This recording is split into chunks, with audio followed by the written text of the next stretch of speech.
Olá, salve, salve! Muito bom dia! Vai começando aqui na PAN a nossa revista radiofônica, sim, que traz informação, prestação de serviço, entretenimento, tudo isso no papo dessa quinta-feira, 14 de junho de 2018.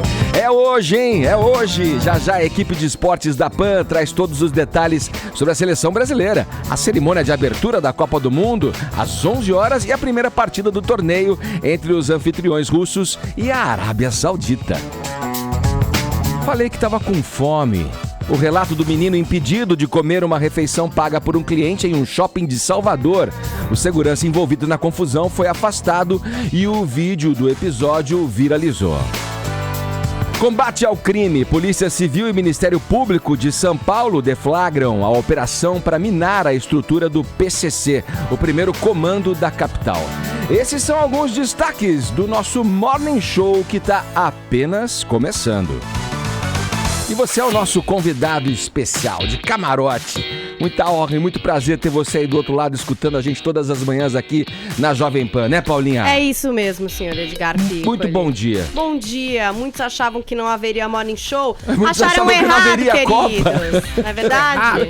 Hoje tem Morning Show, teremos meia hora a menos. Vamos abrir passagem para o pessoal do esporte a partir das 11 horas. Mas seguiremos com interatividade aqui nesse programa.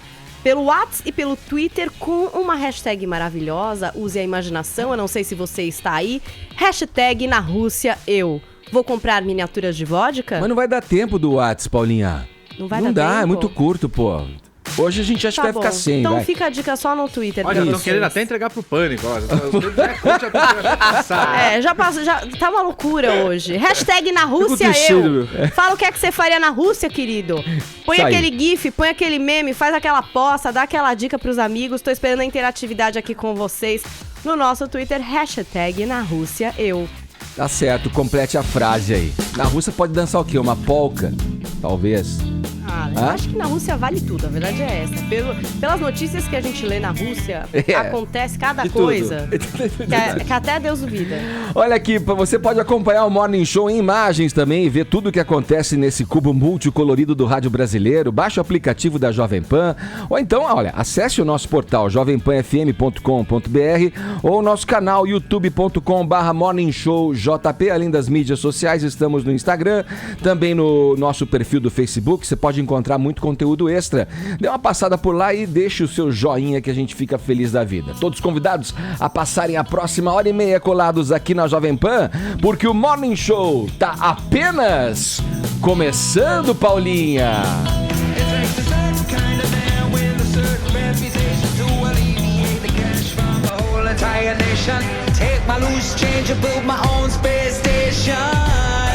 Vamos lá.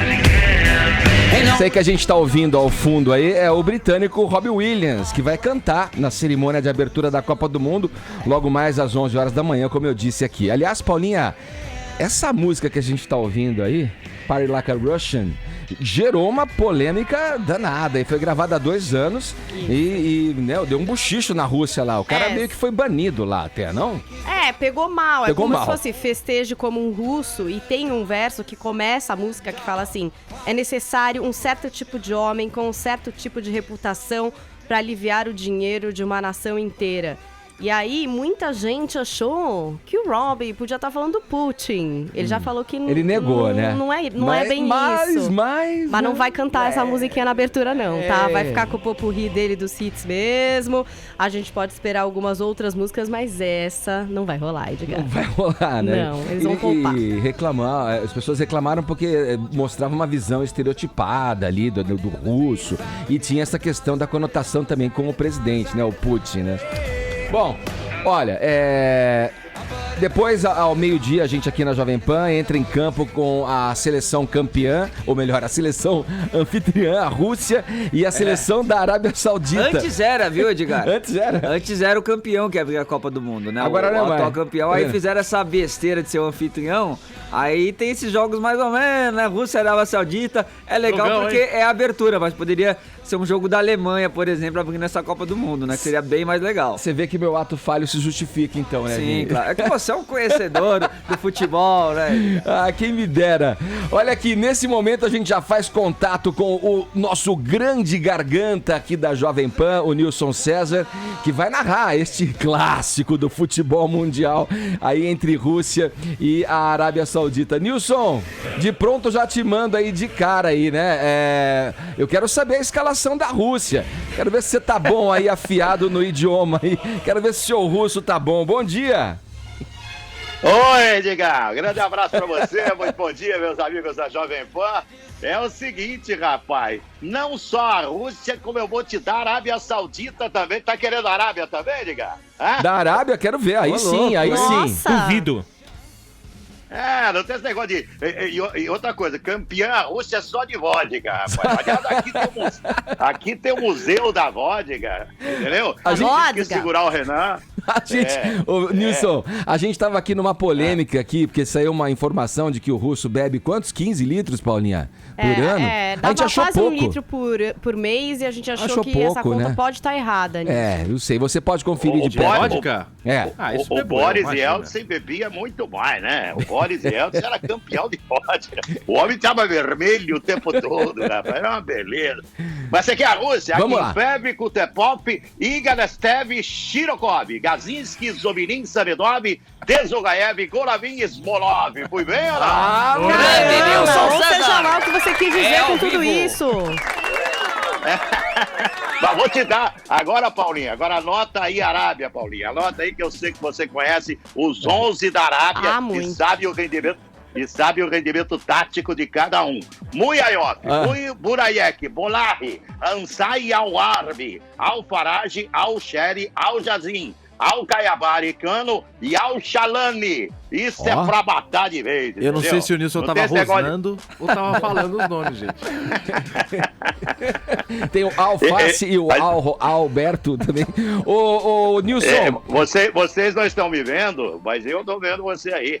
Tô vendo a Paulinha, tô vendo todos aqui. Aqui tem o Renan Blanco junto comigo, né? Que beleza. Não, meu amigo, ele já botou aqui no FaceTime para eu assistir aqui vocês. Tô vendo aí toda a Tita, o Vini aí no fundo, né? Lá, e o Vini tem toda a razão.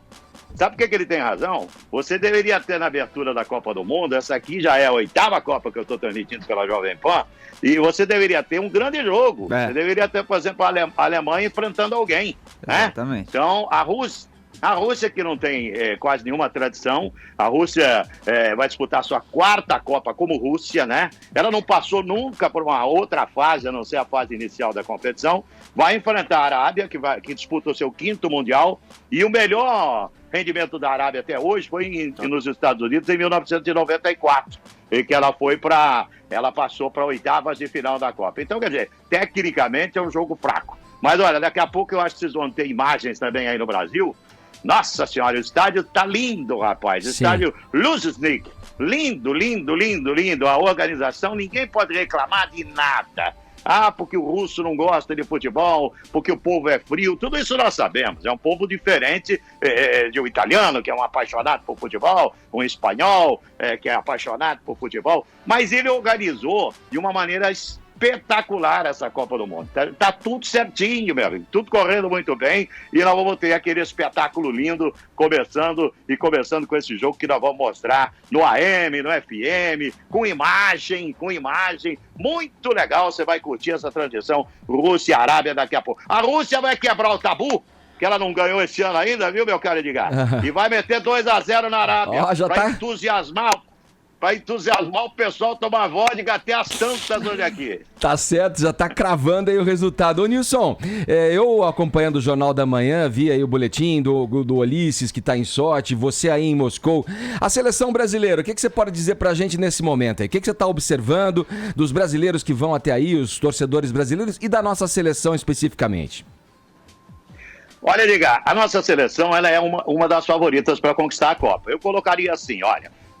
Brasil, Espanha, apesar de tocar o técnico em cima da hora, Alemanha e Argentina. O pessoal fala, mas por que você está incluindo a Argentina? Porque a Argentina tem um cara chamado Messi que nunca ganhou uma Copa. E talvez seja a última Copa do Messi. Esse cara vai jogar tudo e mais um pouco nesse Mundial. E a Argentina, mesmo quando ninguém acredita, você viu no Brasil, ninguém acreditava, quase que ela ganhou a Copa. Exatamente. No Brasil em 2000. Pois é, então a Argentina eu não descarto. O Brasil, eu tenho uma dúvida só. Se o Neymar entender que ele precisa não ter uma bola só para ele e jogar para o conjunto do time brasileiro, tomara que ele se conscientize disso, o Brasil tem ótimas possibilidades dessa Copa aqui na Rússia. Porque o Neymar é um cara que faz diferença também, junto com o Messi. Então, o meu medo em relação ao Neymar é que ele ache que ele tem que ter uma bola para ele, só a dele, Sim. E não passe para ninguém. Aí o time não vai funcionar.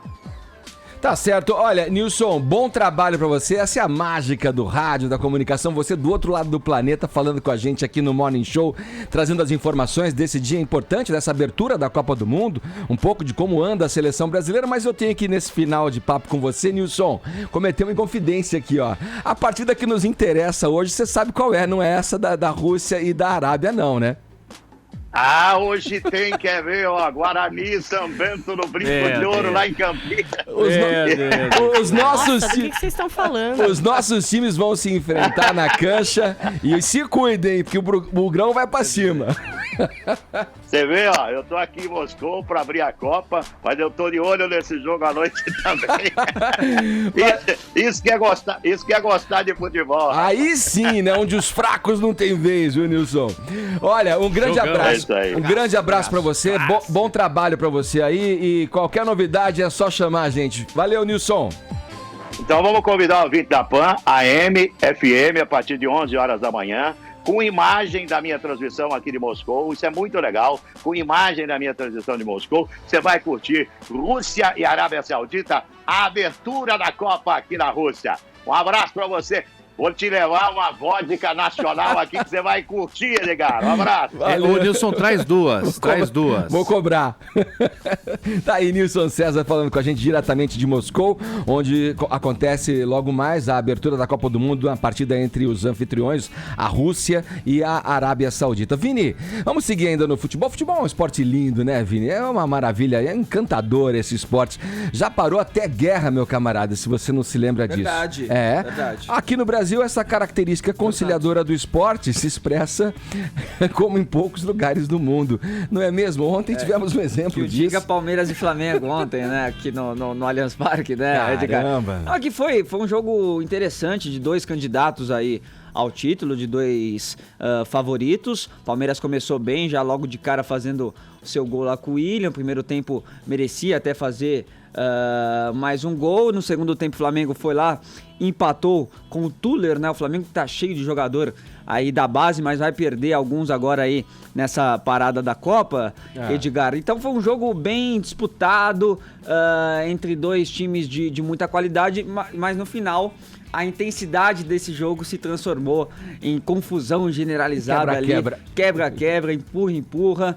O Dudu, né, que é um jogador um pouco destemperado às vezes, musculoso, né? Ele que tem muita qualidade, mas às vezes perde um pouco a cabeça. Ele fez um drible bonito até no Cuéllar, jogador do Flamengo, mas aí depois o Cuéllar voltou, deu uma entrada forte nele, e aí o Dudu acabou ficando irritado, foi pra cima do Cuéllar, e aí a confusão rolou solta. O jogo acabou empatado em gols e em expulsões, é isso? 3-3 expulsões, 1-1 no placar e 3-3 expulsões, né? O Dudu, o Jailson e o Luan foram expulsos pelo Palmeiras, o Cuéllar, o Jonas e o Henrique Dourado pelo Flamengo. E aí, muita reclamação por parte do Flamengo, porque o Jailson, que foi expulso pelo Palmeiras, é o goleiro palmeirense, e o Palmeiras não poderia fazer mais substituições.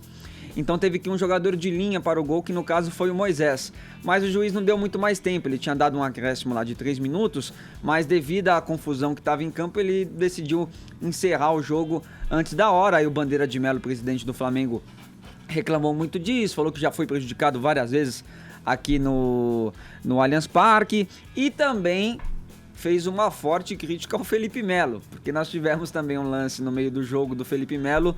Passou a roçadeira, né? Olha, o carrinho muito forte do Felipe Melo por trás do Vinícius Júnior, que também é outro jogador da base, inclusive esse tá realmente de saída, vai para o Real Madrid, e o Felipe Melo deu uma entrada duríssima no Vinícius Júnior, deveria ter sido expulso e não foi. E aí a frase do Bandeira de Melo, que é o presidente do Palmeiras, falou que o Felipe Melo, além de ter sido expulso, deveria também ter saído de camburão, né, do estádio, devido aí à proporção da violência, da gravidade da violência aí que o Felipe Melo aplicou contra o Vinícius Júnior. Felizmente não aconteceu nada com o Vinícius, tá bem, não vai melar a negociação dele aí para o exterior. O Vinícius Júnior minimizou também um pouco o lance depois do final do jogo, falou que o Felipe Melo é até um paizão dele, mas ali a hora do jogo esquentou bastante e o juiz acabou não controlando, estava dando falta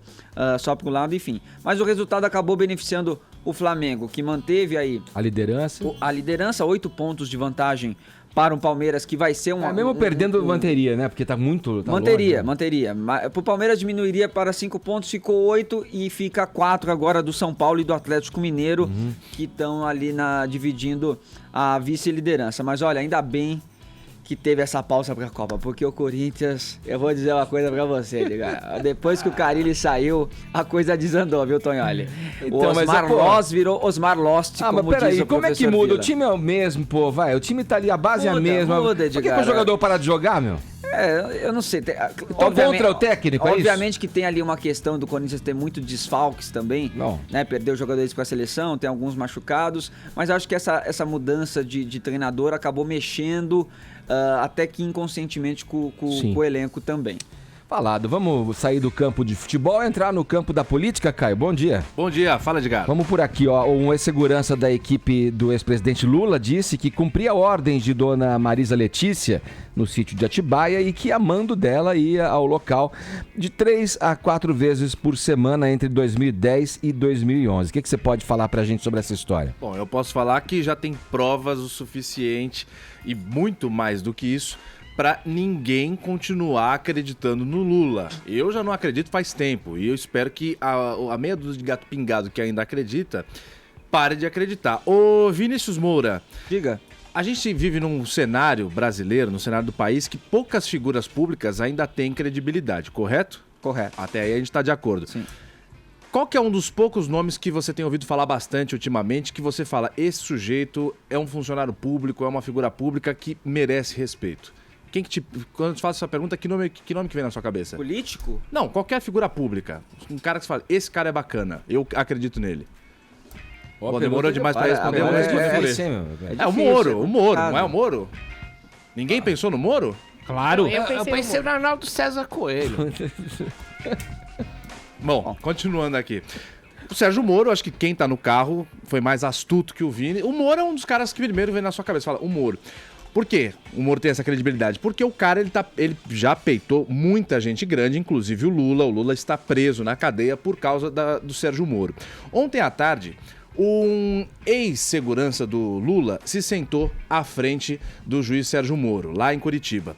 E quando começou o depoimento, como de praxe acontece, o juiz Sérgio Moro apresentou o número do processo, apresentou o nome do ex-segurança do Lula e falou para ele, olha, é o seguinte, o senhor está aqui na condição de testemunha, caso o senhor falte com a verdade, você vai ficar sujeito, o senhor vai ficar sujeito a um processo criminal, de acordo? Aí o ex-segurança do Lula falou, olha, tudo bem, sim senhor, estou ciente.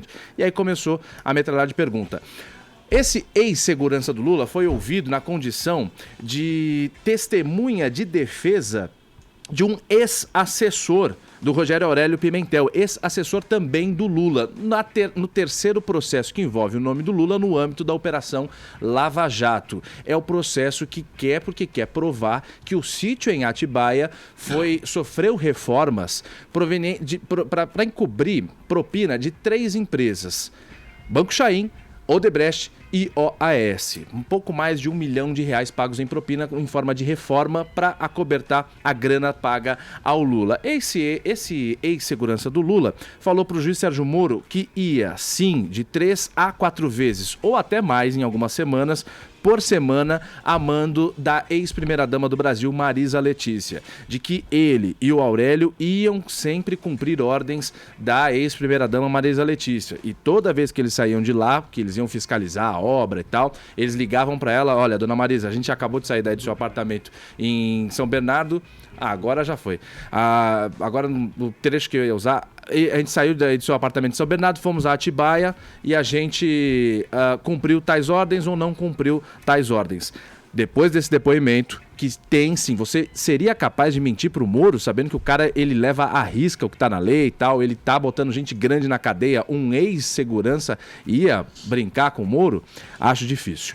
Outro funcionário também de um amigo muito próximo do Lula, o ex-motorista do José Carlos Bunlai, o pecuarista, dono do Banco Chaim, também foi ouvido e também confirmou pro Moro ontem à tarde.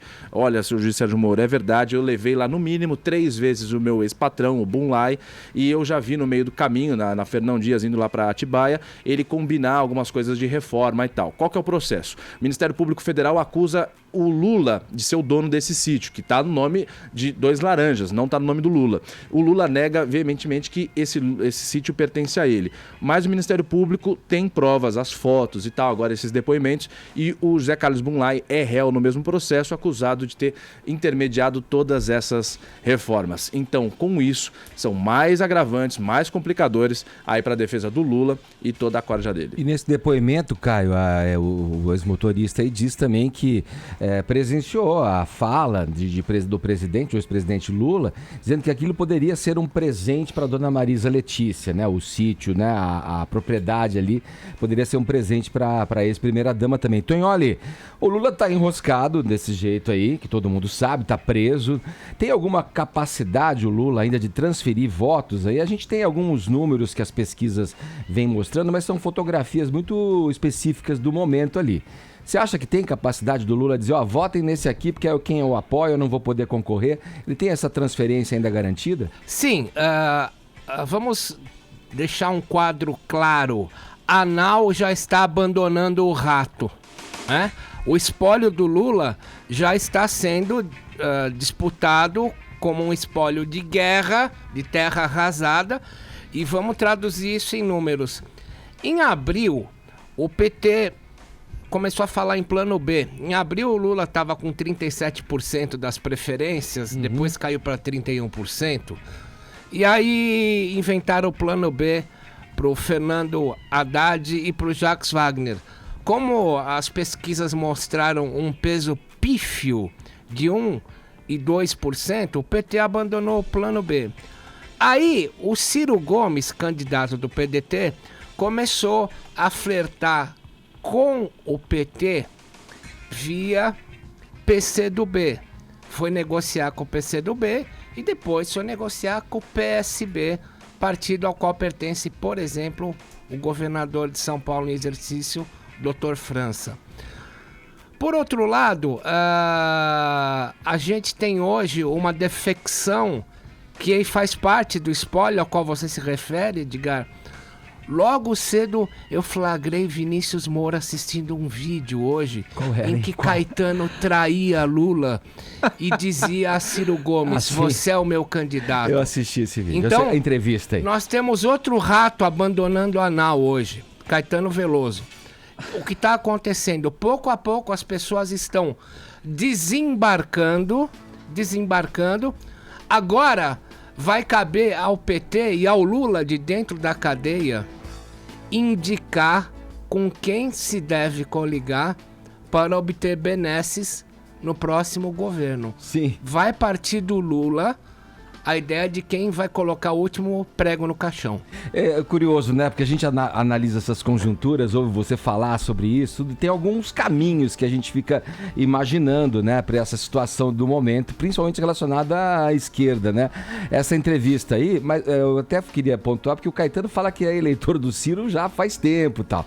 Mas você acha que o Ciro, que aventa a possibilidade de ter como vice o vice-presidente da Fiesp, que Steinbrück. O Steinbrück, que é do PP, quer dizer, ou o Lula indicaria talvez aí um nome, aí não sei se Jacques Wagner ou o Haddad, que vem à tona quando se fala em Lula não concorrendo, para vice na chapa de Ciro. Isso aí poderia dar pé? O que está acontecendo é que o senhor Ciro Gomes está trafegando com desenvoltura tanto pelas ditas esquerdas quanto pelas ditas direitas. Sim. Porque ele ao mesmo tempo em que ele negocia apoio com o PSB e com o PCdoB, ele negocia apoio do Democratas e do PP. Então, o maior negociador hoje do país é o Ciro. E o Bolsonaro me disse, na última vez que eu tive com ele aqui na rádio, que o futuro dele, Bolsonaro, dependeria de com quem o Ciro Gomes iria coligar. Olha aí. Vamos lá, voltando à nossa página de esportes agora para tratar de uma bomba, na verdade, uma denúncia de assédio sexual envolvendo atletas paralímpicas do basquete nacional. Paulinha, o que é isso? Conta pra gente. Gente, foi até difícil contar essa história, Ed, porque é uma coisa chocante que você, não espera, você nunca espera, né, na verdade. Foi uma denúncia trazida pelo Globo Esporte e é muito séria porque ela tem provas fotográficas e filmadas. Então não é apenas o depoimento de uma pessoa, né? Você tem imagens, diria o da pena, mas é sério, porque daí não tem como fugir. Provas porque contundentes. É algo que aconteceu de fato. A vítima veio agora a público tratar do que aconteceu, mas foi algo que já tem um tempo. No ano passado, aconteceu em fevereiro do ano passado, e que envolve 3 atletas, sendo que uma delas é uma das estrelas da Seleção Brasileira de Basquete Paralímpica, que é a Lia Martins, né? Então temos 3 atletas, Lia Martins, Denise Eusébio e Geisa Vieira. Elas são da equipe Gladiadoras Gadim, que é do grupo de ajuda dos Amigos Deficientes de Indaiatuba, e você ainda tinha envolvida nessa história a Graciele Silva, que era a coordenadora do time. E a Graciele, ela não tem nenhuma deficiência física, né? Mas era a coordenadora do time e estava ali, participou desse abuso. O que é que essas meninas fizeram? Pegaram uma outra atleta cadeirante à força e usaram um pênis de borracha para abusar sexualmente da colega, né? Caramba. É uma coisa que você não consegue nem parar para imaginar. Nossa, que ideia foi essa? Da onde surgiu essa ideia, né? Aí eu falei pra você, tem fotos que foram compartilhadas por grupo de WhatsApp, tem vídeo disso compartilhado por grupo de WhatsApp. Essa vítima que quer permanecer anônima só veio agora fazer a denúncia com meio de represálias e tal. Então, é verdade, foi aceita a denúncia pela Confederação Brasileira de Basquetebol em cadeira de rodas. As atletas estão afastadas, também foram suspensas do período de treinamento da seleção para o Mundial da Alemanha, que começa em agosto. E o resultado das investigações vai sair na esfera criminal, né? Haverá denúncias com essas provas contundentes contra essas atletas. O Globoesporte.com conversou, inclusive, com a Lia Martins, que é essa principal atleta aí da seleção que eu falei pra você, Edgar. E ela assumiu que era dona do dildo, né, desse objeto usado no episódio, e ela qualificou o episódio como uma brincadeira de mau gosto, né? Ela disse que a ideia surgiu depois de uma conversa sobre relacionamentos sexuais entre 2 mulheres. E aí é a fala dela, que é a seguinte: a gente sempre falava essas besteiras e dávamos risadas. Mas ela, a vítima, dizia que não precisava de pinto de borracha nas suas relações. O objeto é meu e eu não tive a intenção de machucá-la. Bom, essa atleta que estava jogando há 4 anos, a vítima, abandonou o Gladiadoras Gadim esse ano e agora prestou a queixa, está acompanhada de um advogado criminal. Vai ter que passar por um exame psicológico, porque, Ed, já não dá para fazer, né, o exame logo após o abuso. Então, hoje em dia, se comprova através desse exame psicológico também. Agora, mas você já tem as fotos, você falou? Tem pois mas é inacreditável. Que ideia foi essa? Não é uma brincadeira de mau gosto, gente. Isso é abuso sexual. Falado. Vamos lá, agora 10 horas 31 minutos, horário de Brasília. Jovem Pan Morning Show. Jovem Pan Morning Show. Jovem Pan Morning Show. O Ministério Público vai apurar um episódio que se deu num shopping center em Salvador envolvendo um cliente, uma criança e um segurança do local. Vini, antes de falar das demais novidades aí desse caso aí, vamos lá contar desde o comecinho como é que tudo se deu. Vamos lá, esse caso aconteceu na segunda-feira, só que o vídeo acabou viralizando aí nos últimos dias, Edgar, e agora tem essa apuração, essa investigação do Ministério Público, né? O caso aconteceu no Shopping Bahia, em Salvador, quando um menino de 12 anos estava lá vendendo balas, chicletes. Ele ofereceu para um comerciante, o comerciante não quis comprar a bala e o chiclete dele, mas o menino falou: compra, tio, por favor, que eu tô com fome. Ele falou: não, então eu vou comprar um lanche para você, em vez de comprar a sua bala ou o seu chiclete, eu vou comprar um lanche para você. Levou o menino, né, até a praça de alimentação do shopping para comprar ali comida para o menino, quando foi surpreendido pelo segurança do shopping, que queria impedir que este homem, né, que este comerciante pagasse a refeição para o menino. Vamos ver o vídeo, Edgar, que aí a gente consegue compreender melhor a situação. Olha lá. Se rejeitando aqui, ó, falando que vai me tirar do shopping à força, vai tirar o menino, bora ver. Bora ver. Aí quem não tá nos acompanhando, eles estão em frente àqueles restaurantes com a vitrine com os alimentos ali, olha, né? Ele pega o dinheiro. A moça tenta dar o prato pra ele e o segurança diz que não, entra no meio e... Pega o menino, tira o menino do lugar. Isso aí. Isso é palhaçada! Aí a pessoa que tá filmando, né? Esse aí é o vigia falando, né? O segurança fala que é o trabalho dele. O rapaz tá pagando a comida pra criança, rapaz. É lamentável, né? Triste você ver isso aí. E aí depois a situação só é contornada, Edgar, quando chega ali o supervisor do shopping, que é esse que a gente tá vendo agora. Ele explica ali o que estava acontecendo, né? E depois ele consegue lá comprar o almoço pro menino que tava com fome. E colocou o garoto para sentar-se à mesa com ele, né? Exatamente. O cliente que estava ali se alimentando na praça do shopping. O shopping pediu desculpas, né, pela situação, disse que a postura adotada aí pelo segurança não condiz com o treinamento recebido pelos funcionários, tanto que a atitude tomada pelo supervisor, que a gente viu no final do vídeo, reforça o direito do cliente e o acolhimento com a criança. Decidiu também pelo afastamento deste segurança de atividades ligadas relacionadas ao público, né? Então não sabe agora o que vai acontecer com ele, se vai ficar com funções administrativas. E o Ministério Público da Bahia vai apurar, né, esse caso aí, racismo institucional, né? Que propõe aí uma prática de um possível racismo institucional. E a Defensoria Pública também repudiou a ação do segurança e forneceu apoio jurídico aí à família do menino de 12 anos, Edgar. Ô Caio, você vê, né, é uma situação, muitas vezes no Rio de Janeiro, que é onde as comunidades são muito próximas aos grandes centros, tudo, você vê o próprio policial, as questões inclusive envolvendo mortes, né, assassinatos de policiais que moram, são vizinhos dos bandidos, né, e isso acontece. Quer dizer, esse meio em que a gente vive, onde se exclui, ao invés de você promover a inclusão social, não, onde você deixa o ambiente asséptico ali, né, livre de qualquer interferência, né? Na visão de quem propaga esse tipo de ação, tal. Você vê um shopping center onde uma criança com fome busca ali um alimento, um sujeito se prontifica a dar alimento para essa criança e pelo menos... E ela não estava pedindo, ela estava trabalhando inicialmente e o cara foi lá e ofereceu para ele.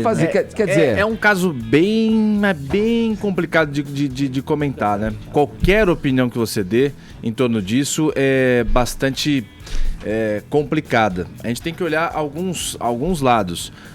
A começar pelos excessos do segurança. Principalmente pela cena que eu vi ali, ele pegando o menino e tirando ali. Gente. Cara, é uma criança. Você já errou ali, velho. Você já tá completamente errado. Velho, só tô cumprindo ordens, é aquela história. Que ordens? Na cabeça dele, ele tá realmente cumprindo a função dele, que ele é um segurança, até aí, ok. Mas se ele chegasse e falasse, pô, irmão, você vai fazer isso, você vai começar a induzir um monte de gente, na cabeça dele poderia ser que o menino estivesse pedindo dinheiro ali dentro, aí você tem que entender o lado do cara, ele tá cumprindo a função dele, se fosse esse o caso. Então ele se colocou ali no papel de, não, eu vou cumprir meu serviço e tal. Mas ali, quando ele viu que o sujeito simplesmente estava pagando a refeição para o menino, começaram os excessos, principalmente de pegar o menino e tirar a força. É uma criança, mas é um caso complicado porque a gente sabe que, por exemplo, se eu for a um shopping center com uma camiseta regata e descalço, o segurança vai olhar e falar, velho, você não vai entrar. Então, independente se é criança, se mora na favela, se não mora e tal, tem esses lados. Se fosse esse o caso, eu ia falar, olha, desculpa, mas o segurança estava cumprindo o papel dele, fora a agressão. Mas não era o caso, então o segurança está evidentemente errado, cara. A criança não pode entrar porque está mal vestida? Não dá. Não dá, mas é uma coisa imputada na nossa cabeça. Esses dias eu cheguei no meu prédio, aí tinha cheguei ali na entrada social, que fica um elevador social de frente pro de serviço. O elevador social no térreo, eu cheguei, já fui direto nele, e uma mocinha, acho que trabalhava lá na residência de alguém, uma empregada doméstica, estava esperando... que estipulam como regra isso, né? Pois é, tava esperando o de serviço, que tava no 18º andar. Eu falei, mas o que é? O elevador chegou, você quer que eu fique te esperando até amanhã sem entrar? Aí eu olhei com aquela cara de, vamos, querida. Aí ela me olhou, não, eu vou esperar esse aqui, o de serviço.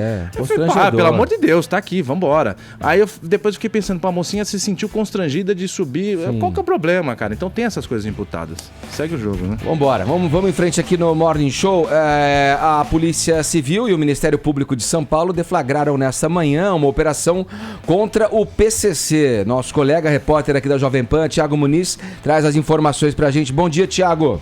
Bom dia, Edgar. Bom dia a todos. E tudo começou no esgoto, Edgar. De acordo com a Polícia Civil, a Secretaria de Administração Penitenciária, essa investigação, que tem mandados de prisão, 75 mandados de prisão, sendo cumpridos em 14 estados, começou a partir do encontro de fragmentos de manuscritos, pedaços de cartas. Caiu a ligação com o Thiago Muniz. A gente já vai tentar retomar esse contato com o Thiago, mas aproveito aqui, Tonholi, para saber de você. O PCC tá mais ou menos poderoso, tem toda essa ação que o Thiago estava se referindo aí da Polícia Civil de São Paulo, investindo contra essa organização criminosa aí. Mas eu te pergunto, como é que tá? Você que acompanha aí toda essa movimentação em torno do judiciário, né? Como é que tá a situação do PCC? Tá mais ou menos poderoso? Tá muito mais poderoso, tá movimentando cerca de 400 milhões por ano e ficou mais poderoso ainda quando há 2 anos o PCC combinou com o Comando Vermelho assassinar o novo Pablo Escobar lá no Paraguai, né? Assassinaram o narcotraficante e depois tomaram o lugar dele e não racharam o lugar com o Comando Vermelho. Aí começou aquela onda de mortes em penitenciárias. Agora, a grande base do PCC hoje é na Bolívia. Eu poderia falar muito mais, meu penúltimo livro é sobre o PCC, mas eu preferi ouvir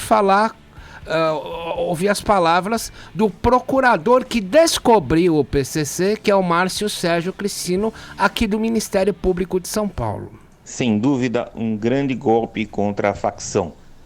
A sintonia dos estados e de outros países já existia há muito tempo e fez parte do planejamento dessa organização no seu intuito de se espalhar por diversos estados do Brasil e assim conseguir a hegemonia do tráfico de drogas. Os homicídios que ocorreram nos últimos 2 anos em vários estados do Brasil, eles foram em grande parte engendrados através desta forma de comunicação. A Operação Echelon, sem dúvida, é um dos grandes atos desarticuladores da organização que sofre agora um grande revés, um dos primeiros em nível nacional e, sem dúvida, agora o mais amplo que sofreu. O que espanta ainda é que, passados 20 anos, mantenham ainda estas lideranças a capacidade de efetuar uma comunicação com outros estados. E esse é o problema que merece uma maior análise posterior para que possamos tomar as providências ou encontrarmos uma maneira de inibir esse tipo de comunicação. O PCC sofre um duro golpe. Esperemos que agora em diante sua ação diminua em grande parte nesse aspecto e que a repressão continue seguindo esse ritmo. A operação, sem dúvida, foi excelentemente realizada e teve muito sucesso. Tá aí a resposta, a entrevista que o Tonelli fez com o procurador Márcio Cristino. A gente estava ouvindo você, Thiago. Vamos retomar então. A Polícia Civil do Ministério Público e o Ministério Público de São Paulo deflagraram nesta manhã uma operação contra o PCC, o primeiro comando da capital, essa organização criminosa. Você estava falando a respeito. Vai em frente, Thiago. Pois não, Edgar, apenas para complementar o quadro colocado pelo procurador, é de fato uma operação muito importante, porque teve como alvos aí a integrantes da sintonia de outros estados e países. Esse termo sintonia, ele é utilizado largamente ao longo da estrutura do PCC, que a gente pode talvez traduzir como diretoria, vai. Então você tem a sintonia de outros estados e países, que se reporta a sintonia final, e aí a sintonia final geral. Então, eram os elos que estavam do lado de fora das cadeias, que se reportavam a quem estava do lado de dentro. E por isso que a investigação, nesse caso, de acordo com as autoridades, começou nos esgotos. Foi a partir do descobrimento de pedaços de cartas, de manuscritos encontrados nos esgotos do Presídio de Segurança Máxima de Presidente Venceslau, começou a investigação da Polícia Civil. Então, a partir daí, se identificaram 7 líderes da organização criminosa mencionados nesses escritos, e as investigações avançaram ao longo de um ano, 12 meses de trabalho, para ter a completa identificação dessa célula, a sintonia de outros estados e países. Os trabalhos revelaram até agora o envolvimento de 103 pessoas, dos quais 75 têm mandados de prisão a serem cumpridos em 14 estados na data de hoje. Vale dizer que, em alguns casos, esses mandados serão cumpridos contra pessoas que já estão dentro do sistema prisional. Então, serão mais uma acusação, mais um mandado de prisão cumprido contra si. Além disso, existem 59 mandados de busca e apreensão em andamento. Os estados São Paulo, Mato Grosso do Sul, Paraná, Rio Grande do Sul, Pará, Alagoas, Minas Gerais, Goiás, Tocantins, Roraima, Rio Grande do Norte, Acre, Amapá e Maranhão. Ou seja, em todo o Brasil de maneira bastante espalhada. As investigações apontam também que essa sintonia de outros estados e países era responsável por acirrar a disputa de facções do país. Ou seja, esses confrontos que a gente vê com grande número de mortes em algumas capitais do Nordeste, principalmente, episódios ocorridos dentro de penitenciárias. Tudo isso tem a mão desse braço do PCC para incitar aí ataques contra outras organizações criminosas. As investigações falam em mais de uma centena de mortes causadas por influência desse braço da facção de alguma maneira. Certo. Por enquanto, há provas efetivas de 12 homicídios que tenham sido cometidos diretamente por esses integrantes. Algumas dessas pessoas estão sendo trazidas, Edgar, para a Delegacia Geral de Polícia aqui no centro de São Paulo, de onde a gente fala nesse momento. Obrigado. As informações aí com o repórter Thiago Muniz, aqui a respeito dessa investida da Polícia Civil e do Ministério Público contra a organização criminosa, o PCC.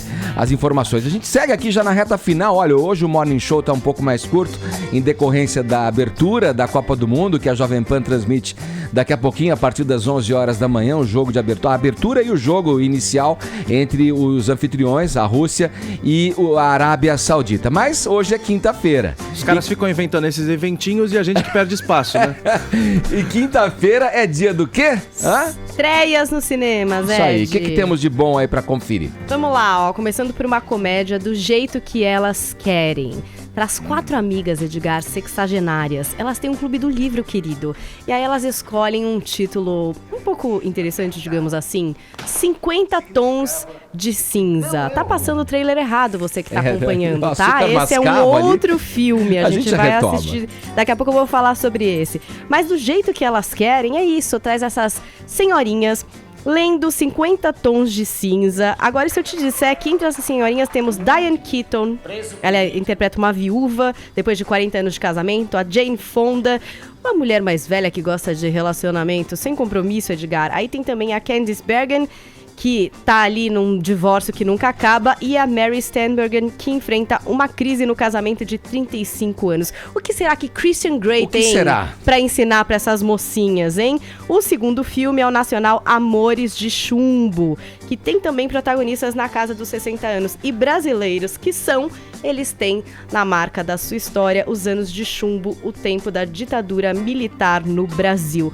No trailer a gente é apresentado para o Miguel, que é o personagem do Aderbal Freire Filho, e apresentado também para a Lúcia, que é interpretada pela Augusta Ferraz. Eles são um casal, estão comemorando 40 anos de casamento, e aí surge uma terceira pessoa, Edgar, a Maria Eugênia, interpretada pela Juliana Carneiro da Cunha, que retorna depois de se exilar no tempo da ditadura. E aí, meu filho, teremos esse triângulo amoroso sexagenário a ser resolvido, que tem aí como ingredientes também segredos e política, Edgar. E fechando, uma dica meio em clima da Copa, porque é uma produção russa. Dovlatov é um filme que venceu o prêmio de contribuição artística no Festival de Berlim agora em fevereiro desse ano, por direção de arte e figurino. Se passa em 1971, em mais um aniversário da Revolução Russa, e foca em 6 dias da vida do escritor e jornalista russo Sergei Dovlatov, que ele tinha, assim, todos os seus escritos completamente rejeitados pela mídia oficial, exatamente por ter uma visão considerada indesejada a respeito da União Soviética. Junto a ele, outros na mesma situação. Tá aí esse filme russo, às vésperas da Copa, Dovlatov. Boa, Paulinha, é isso aí. Assim a gente encerra hoje um pouco antes o Morning Show, prometendo voltar amanhã aqui na nossa programação, a partir das 10 da manhã. Muito obrigado pelo prestígio e pela audiência. Agora vocês ficam com a transmissão aqui pela Jovem Pan da Copa do Mundo, da primeira partida de abertura aí dessa peleja entre Rússia e Arábia Saudita. Tchau! Você ouviu Jovem Pan.